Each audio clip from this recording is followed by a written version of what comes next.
Bonjour chers tous.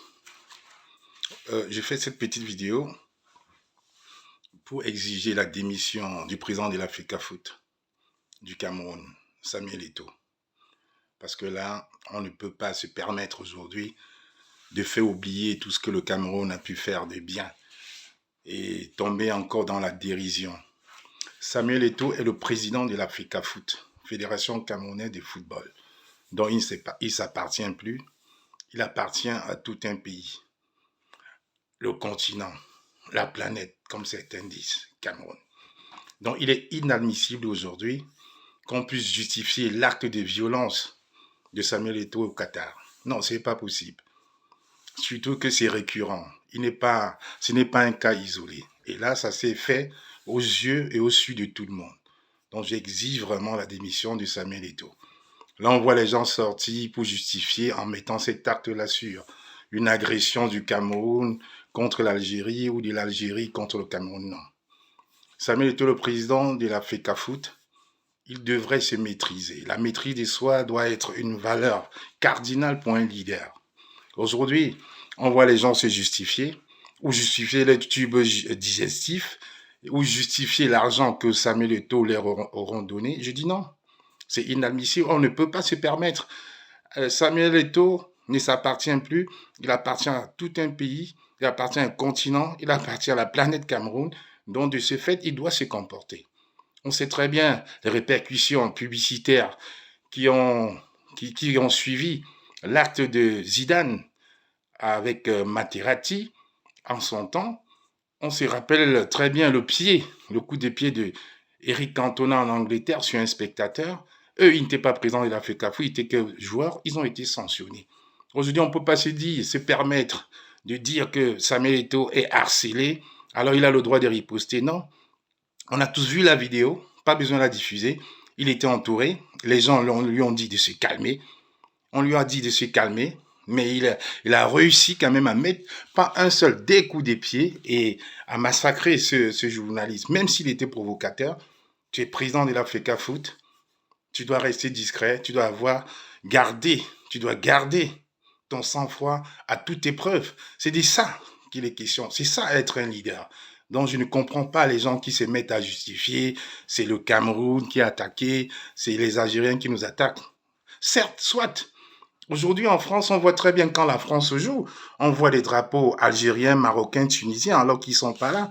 On voit le tour des Champs-Élysées. On voit très bien. Des fois même les voitures sont brûlées, mais on n'attaque pas. C'est pas possible. On ne peut pas. On ne se rend pas justice. On ne se fait pas justice. Nous sommes dans un pays de droit. Il n'y a qu'au Cameroun où on voit ça, où on peut se permettre de gifler, de taper sur un journaliste comme Boni il y a quelques années. Il n'y a qu'au Cameroun qu'on voit qu'on peut traumatiser ses coéquipiers en venant avec des gardes du corps, des soldats armés. Non, trop c'est trop, Samuel Eto'o. Malgré tout tes frasques, là, celle-là, elle est un peu de trop. Il faudrait vraiment te remettre en question. Ce n'est pas possible. Du coup, la victoire du continent sur le Brésil a été oubliée. Aujourd'hui, on ne parle que de Samuel Eto'o, le président d'Africafoot. BFM en parle déjà en boucle sur sa chaîne. Et là, vous voulez qu'on passe? Non, on ne se rend pas justice. Si on devrait donc se comporter ainsi, pourquoi donc reprocher donc aux enfants au Cameroun qui viennent avec des couteaux, avec des machettes et qui agressent les professeurs? C'est de ça qu'il est question. On est dans quel pays? On peut cautionner quoi aujourd'hui, là? Sincèrement.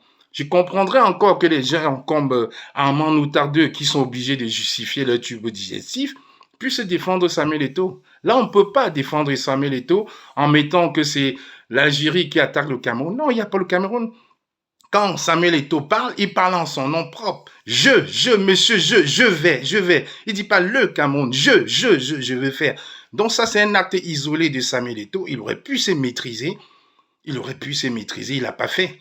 On a vu ici en France des gens insulter l'ancien président, paix à son âme, Jacques Chirac. On a même fait une émission dans les Guignols super menteurs. Il n'a jamais répliqué. On sait très bien les répercussions qu'ont eu le casse-toi pauvre con de Nicolas Sarkozy. On sait très bien ce qui s'est passé. Récemment encore, on a vu un activiste dans le sud gifler le président Macron. Le président Macron n'est pas allé riposter. Non, il faut apprendre. Quand on est un leader, on apprend à maîtriser ses nerfs. Donc, je ne peux pas cautionner. Et les personnes qui sont en train de justifier l'argent que Samuel Eto'o leur a donné peuvent tout faire aujourd'hui pour nous embrouiller. Je ne suis pas dans cette dynamique-là. Moi, je dis honte à vous, honte à toutes ces personnes-là. C'est pas possible. Ce n'est pas le Cameroun qui a mis le coup de pied à ce youtubeur algérien, c'est Samuel Eto'o, président de la FECAFOOT. En ces termes-là, je ne peux cautionner cette violence virale. On ne parle que de ça depuis quelques heures. Donc Samuel Eto'o doit prendre ses responsabilités et comme d'habitude, il va se muer en silence. Il laisse ses petits chiens sortir le défendre.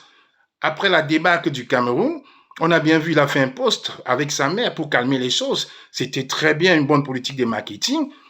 Pour lui, à son honneur à lui, pas à l'honneur du Cameroun. Il n'a pas félicité les joueurs, il a parlé de sa mère, il a remercié sa mère. Pourquoi est-ce qu'aujourd'hui vous voulez qu'il agresse quelqu'un et qu'on dise que non, c'est parce que ces personnes ont attaqué le Cameroun? Niet, il n'y aura pas d'incident diplomatique avec l'Algérie. Il doit répondre de ses actes et en tant qu'homme libre, en tant qu'homme du 21e siècle, il devrait naturellement démissionner. Samuel Eto'o, tu nous fais honte.